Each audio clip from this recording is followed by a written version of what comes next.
So, Jennifer, tell me about this lawsuit that you filed. Who'd you file a lawsuit against? The United States of America, the DEA, FDA, Health and Human Services, and the state of Arizona. Okay, and it's to address, is it to address the Controlled Substances Act specifically, or is it something It's more? challenging the Controlled Substances Act and two international treaties that have never been challenged before, but they are part of the source um, of the scheduling of drugs and the war on drugs are these two international treaties. So Okay, and so you went through one trial, and then you raised it to the Court of Appeals? essentially, it didn't go to trial. This I filed it in the Federal District Court of Arizona. Um, I filed the complaint, and then the defendants filed motions to dismiss, which essentially says this shouldn't even go to trial because there's just no basis for it. There's no merits. And so they filed those motions to dismiss, and the district court judge granted those motions and dismissed all my claims, but gave me standing. Okay, and standing's important because, It's so much. That decision was beautiful because of that. Standing says that you do have an injury, and you do, as a plaintiff, have a right to have the ability to bring a claim. There is an injury, and it is related to those defendants. so tell me why it's so important that the Supreme Court hears your case.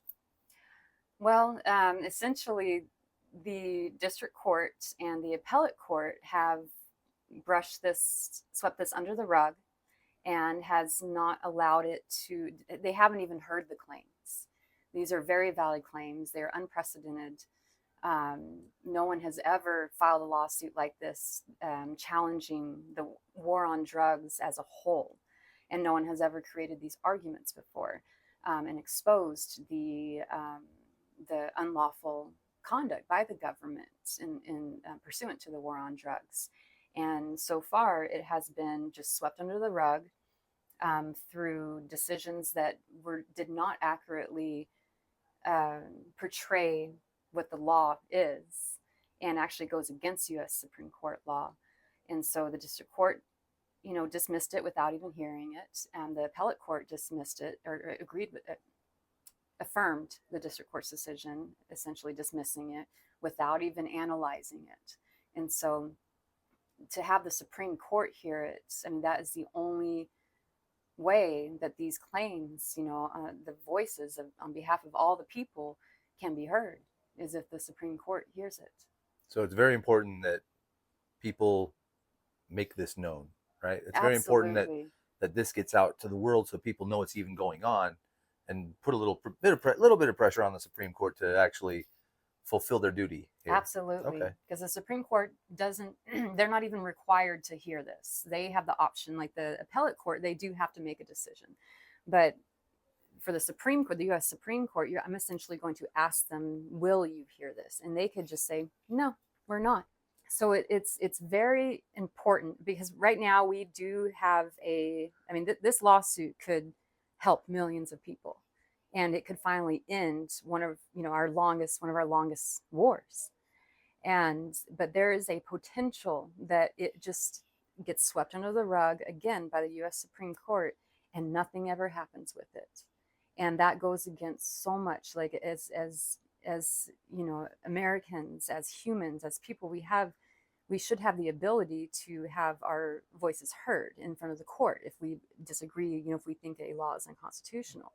And I've been denied that opportunity so far, and the Supreme Court could do the same thing. So it is very important that we, as people, make noise about this, so that the Supreme Court sees that they can't just brush it under the rug and not even hear it, without us knowing about it. Yeah, absolutely, absolutely. A lot of people are behind you. I mean, a lot of people have been affected by the war on drugs in a negative way. There are a lot of people, though, on the other side that think drugs are just bad, and those people need to be educated, understand why. Why this is not about that. this isn't even about whether or not they're bad. Yeah. It's so much deeper, so much Mm-hmm. more meaningful for the human existence. So Absolutely. very proud of you. Thank you. Thank you.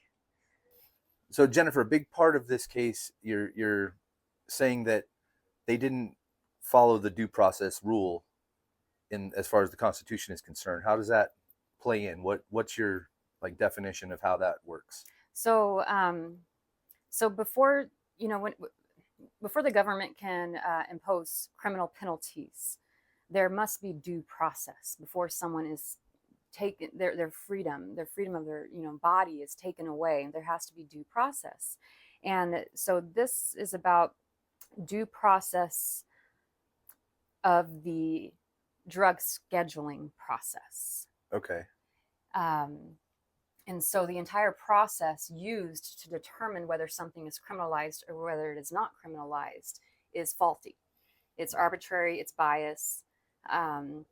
The way, and there's so many examples of that I provided in the lawsuit of how the government violates due process. And one of those ways is how they schedule pharmaceutical drugs versus non-pharmaceutical drugs.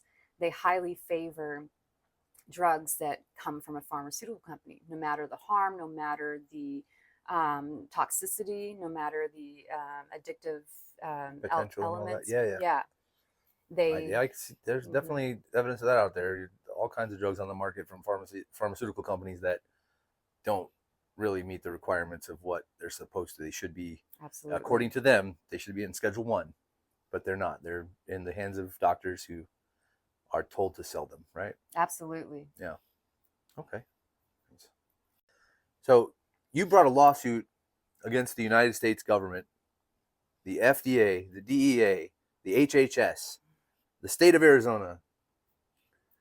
And in order to make all that happen, you had to like quit your job. You had to focus all of your attention and all the money you had into putting this together. And now you're going to need some help, right? Absolutely. I do not get paid for this. I tried to find law firms that would want to take this on. Nobody wanted to do it. So I had to use my own money to fund this. And it has taken so much time. So I was not able to work. I used my savings, I used my retirement. And then to keep this going, to have my energy, it takes a lot of time to research. I researched decades of stuff to research this and to write this and to formulate it and to learn the rules of how to sue the government and how to bring it through the district court and the appellate court. Takes a lot of time, and that is money. How can people donate to the cause? I know there's a lot of people out there who would like to. What do you have? A GoFundMe? Do you have a I have website? I have a website, and there's a few different ways. There's a GoFundMe on there, but the website is decriminalizeourminds.com. Decriminalizeourminds.com. Okay. Yes. Also, it's decrimourminds.com. You can go to either one. It'll take you to the same place. Decrimourminds.com. Okay. Yes. And there's a donation page on there, and that will help so much, just so that I can keep this going and get it to the Supreme Court. Come on, people, let's help this girl. I bet none of you knew that somebody was suing the United States government and the DEA and the FDA and the HHS and the state of Arizona for violating our American freedoms and our freedom of thought, the most important freedom we actually do have. They're in violation of that. And this girl right here has filed a lawsuit against them to protect all of you. So you should look up Jennifer Murphey and look up the case that she has going on against the United States, because it's groundbreaking and it could change everything for us for the better. You want to say hi? Hi. Yes, thank you. I everything's on the website. I wrote the complaints and the appeal. I did all that by myself, and I published it mainly to educate the public. I expose a lot of illegal investigations by the government, a lot of unlawful actions that the government has been doing for the past 55 years, pursuant to the so-called war on drugs. And I would just love for everyone to see what's really going on, and to learn more and learn how it affects all of us. Go to decrimourminds.com or decriminalizeourminds.com. Either way, it works. And check it out. You won't regret it. Thank you.